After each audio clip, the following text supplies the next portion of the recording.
പ്രവചനങ്ങളെല്ലാം ശരിവെച്ചുകൊണ്ട് social media താരവും അന്തരിച്ച കലാകാരൻ കൊല്ലം സുധിയുടെ ഭാര്യയുമായ രേണു സുധി ബിഗ് ബോസിലെത്തിയത്. ഇപ്പോഴിതാ ബിഗ് ബോസിലെത്തിയ രേണു സുധിയെ അനുകരിച്ച് മേക്കപ്പ് ആർട്ടിസ്റ്റും കഴിഞ്ഞ വർഷത്തെ ബിഗ് ബോസ് മലയാള മത്സരാർത്ഥിയുമായ ജാൻമണി ദാസ് പങ്കുവച്ച വീഡിയോയും ശ്രദ്ധ നേടുകയാണ്. രേണുവിന്റെ ബിഗ് ബോസിലേക്കുള്ള എൻട്രിയെ അനുകരിച്ചുകൊണ്ട് സുധിച്ചേട്ടാ ഞാൻ എത്തിയിട്ടോ എന്ന് പറഞ്ഞുകൊണ്ടാണ് രേണുവിന്റെ വീഡിയോയ്ക്ക് താഴെ നിരവധി വിമർശനങ്ങളാണ് ഉയരുന്നത്. ബിഗ് ബോസ് മലയാളം പുതിയ സീസണെ കുറിച്ച് ജാൻമണി കഴിഞ്ഞ ദിവസം പറഞ്ഞ കാര്യങ്ങളാണ് വിമർശനങ്ങൾക്ക് വഴിവെച്ചിരുന്നത്. ലോക്കൽ ആളുകളാണ് ഇത്തവണ ബിഗ് ബോസ് മത്സരാർത്ഥികളായി എത്തിയവരെന്നും മലയാളികൾ ആരുമില്ലേ ഇവിടെ എന്നുമാണ് ജാൻമണി ചോദിച്ചിരുന്നത്. കറക്റ്റ് ഒരു ബംഗാളി ലോക്കൽ ഇക്കണോമിക് ക്ലാസ് ഫ്ലൈറ്റിൽ പോയതുപോലെയായി ബിഗ് ബോസ് ഹൗസ് എന്നും.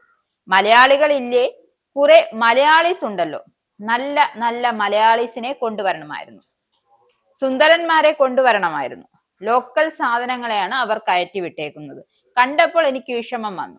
ഞാൻ ഈ വർഷം ഷോയിൽ കയറണമായിരുന്നു, എല്ലാവർക്കും കാണിച്ചു കൊടുത്തേനെ എന്നുമാണ് ജാൻമണി പറയുന്നത്.